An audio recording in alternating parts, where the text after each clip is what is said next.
and, lucky for me, I was on Monday QB on CBS Sports Network right here, and the first thing we talk about is the firing of my college roommate, Frank Reich. Yeah. And I was scheduled to be on last night with Rich Gannon, Steve Berline, and Adam Shine, and, it was in some ways it was shocking to me, but in other ways, as I read the tea leaves over the last few weeks, it wasn't so surprising that I was caught off guard. Yeah.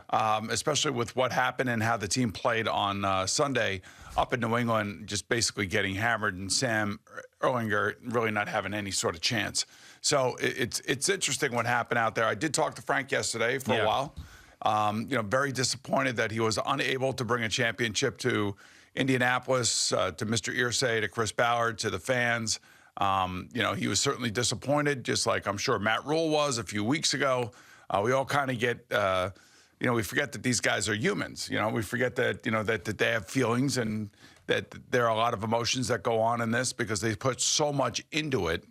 And then I was just thinking, talking to Frank over the last 4.5 years, he's had 5 starting quarterbacks, for sure. That's one of the issues. But, they had to navigate through the George Floyd riots, which he was lauded for the way he handled his team and the way that he opened up his team to understanding each other and everything else that was going on around that time. Had to navigate through the whole COVID-19 situation like the rest of the league did. And then, like I said, had to deal with 5 different quarterbacks. And one who didn't get vaccinated but then got COVID-19 in Carson Wentz at the end of the season, lost their last 2 games and missed the playoffs. So it's not, like I said, for him, he's disappointed, he's sad. Nobody likes to get fired. Nobody likes to get told they're going to be relieved of their duties. But at the end of the day, for me, his really good friend, I'm relieved, actually, because the guy that I saw on the sideline over the last 3 weeks is not the same guy that I know. I mean, something took the life out of him. It's called Jim Irsay. That's the thing that took the life out of him. He made him change his quarterback when he didn't want to. He fired his offensive coordinator. Then he fired him, and they made one of the most mind-numbing decisions I've ever seen an owner make with a head coach in the history of the NFL. I mean, you can't pull a guy off of ESPN in the middle of a season who has never had any sort of pro coaching experience, doesn't have a staff, doesn't have someone that's going to call plays, and then have them coach this week. I mean, that is bat bleep crazy. I mean, absolutely crazy. Now, I know Jim Irsay's had a history of, being that crazy guy, and he's a little bit weird. It's like, it's just Jim Irsay, a little rough around the edges. But, I mean, this is just full-blown panic, madman at the helm, and God knows what's going to happen next. I mean, Jeff Saturday? So Jeff Saturday's a consultant in addition to his ESPN job. Was the consulting that he did, fire Frank and hire me? And then Jim Irsay goes, okay, we'll put you right in there. I mean, think about all the logistics. I don't need to tell you, for Christ's sakes, you know more about this than I do. But think about all the logistics of getting there on the sideline, practicing. He's never run a practice. He's never been in a game. He's never dealt with the communication.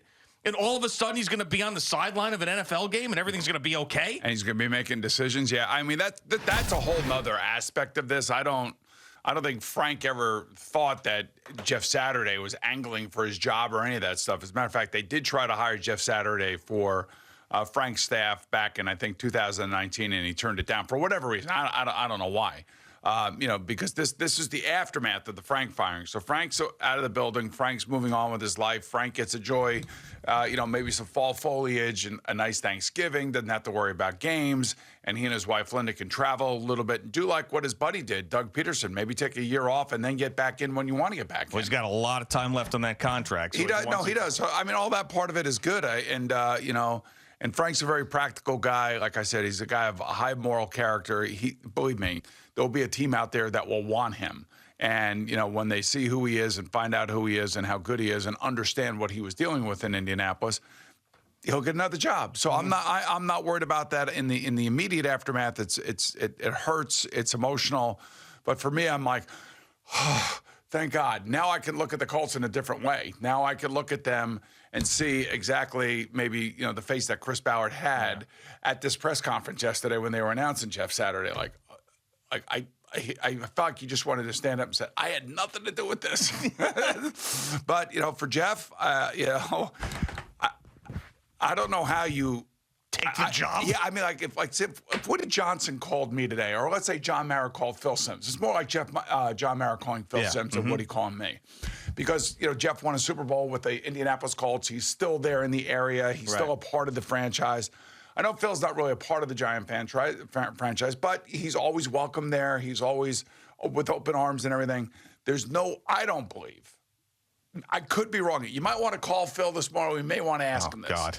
I don't know. His ornery ass doesn't want to hear from us at 6 o'clock in the morning. Well, no, he's got his Inside the NFL thing today, so he'll be up, and he's probably looking at film right now as we speak. All right. So it would be like the Giants hiring Phil Simms, like right off of the CBS desk, and going into a bunch of guys that probably don't even know who he is, trying to, impart wisdom on young players in the NFL.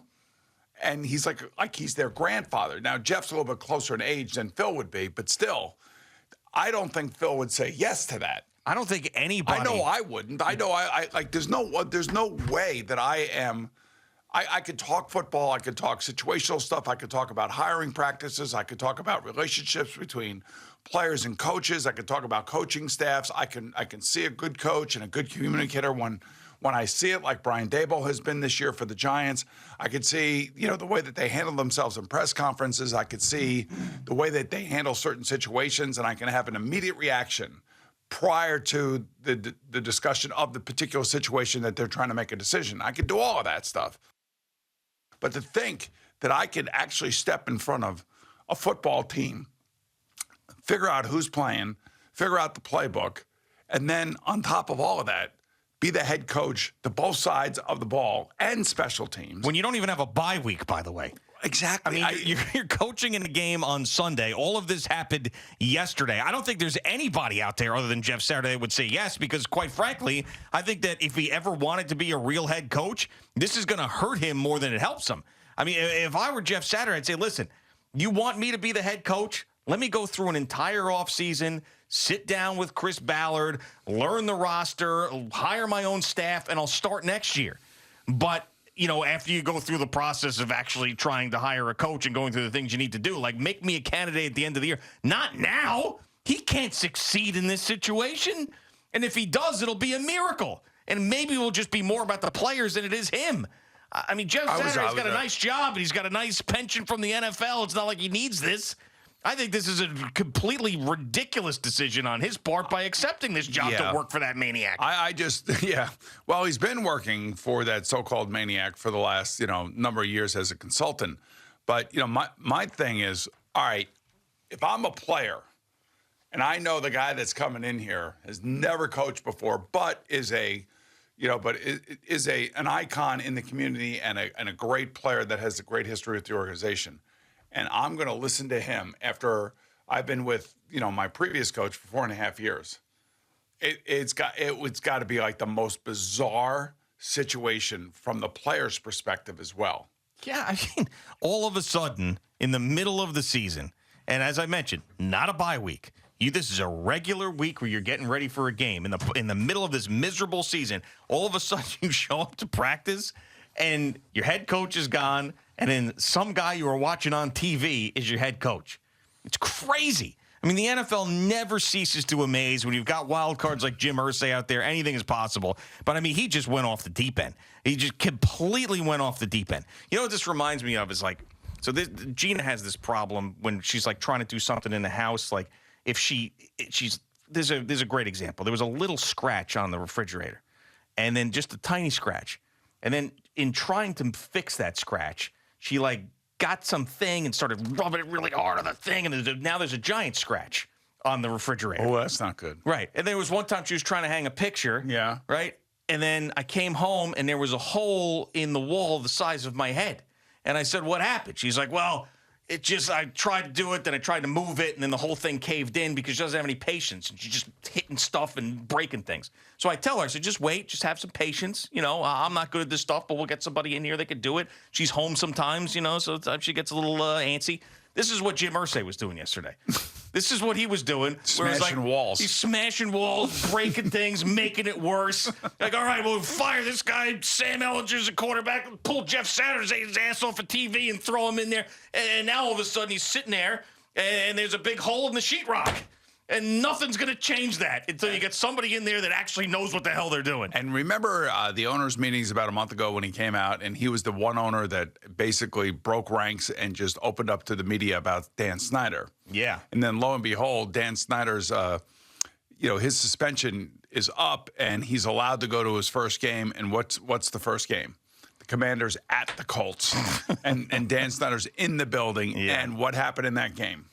Yeah, I mean, Commanders came back and won the right game at the 17-16, right? Right at the end. So that is when I started to feel like, yeah, this is something's happening out there in Indianapolis that just doesn't feel right. It's like, just look at him.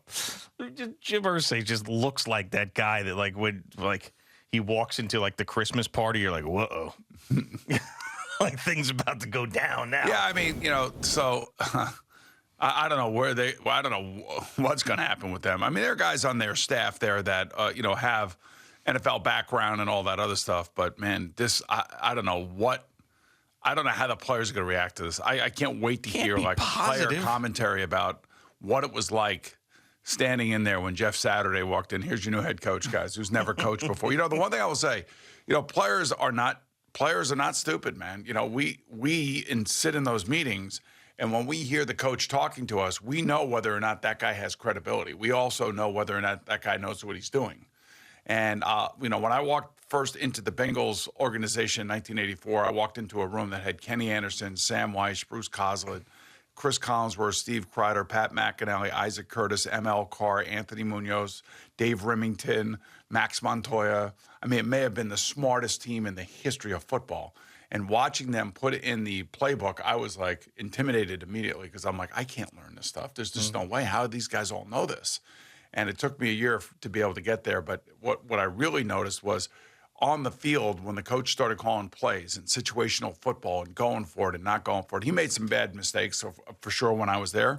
But for the most part, he would surprise me with play calls in certain situations, which told me as a player that he was buttoned up and that he was ready to go and knew exactly what the hell we were going to do offensively. Now, fast forward to when Richie Kotite took over the Jets. Yeah, you knew immediately. I knew immediately that it was not going to work. Yeah. I just knew it because, Richie said in his first meeting, I don't really care about anything but Sunday. Mm-hmm. Those 3 hours on Sunday, I need effort. And that's a good message to send for sure. Those 3 hours on Sunday, you need effort and you need but in order to get to those 3 hours on Sunday, there's a lot of work that has to be done before that. And it comes down to practice and preparation and meetings and understanding and communication and so many things that go haywire when the game starts. And you have to be able to adjust to the adversity when things are happening in real time. And we were never able to do that for a number of reasons. One, we weren't prepared properly, but number two, we had a lot of young players. And when young players aren't directed the right way, they become the electric football game that we had when they were kids. Yeah. You turn it on and everybody starts going all different ways. And I make fun of it, but then again, I was right in the middle of it. And that's the part that I worry about Jeff Saturday, because the players are going to look right at him and they're going to want to make sure that he knows what he's doing on the sideline. And like I said, we could talk about all that on TV, but in real time. When you've never done it before in the middle of a season. And the anxiety, his heart's going to be pumping. I wish him well, but I just don't see how it can be successful, especially after the team is already not successful. Right. Train wreck spot against the Raiders coming up. By the way, he did tweet about that. I know. Raiders. He said the Raiders look horrible. I know. A couple weeks ago. Now you think if you're Josh McDaniels, you're putting that up on the board? Yeah, but probably his players are going to look at Josh McDaniels going, he's right, coach. We are horrible, and you're a terrible coach as well. Thank you for watching. Please like, comment, and subscribe. And don't forget to hit the red bell so you're notified when we have new content.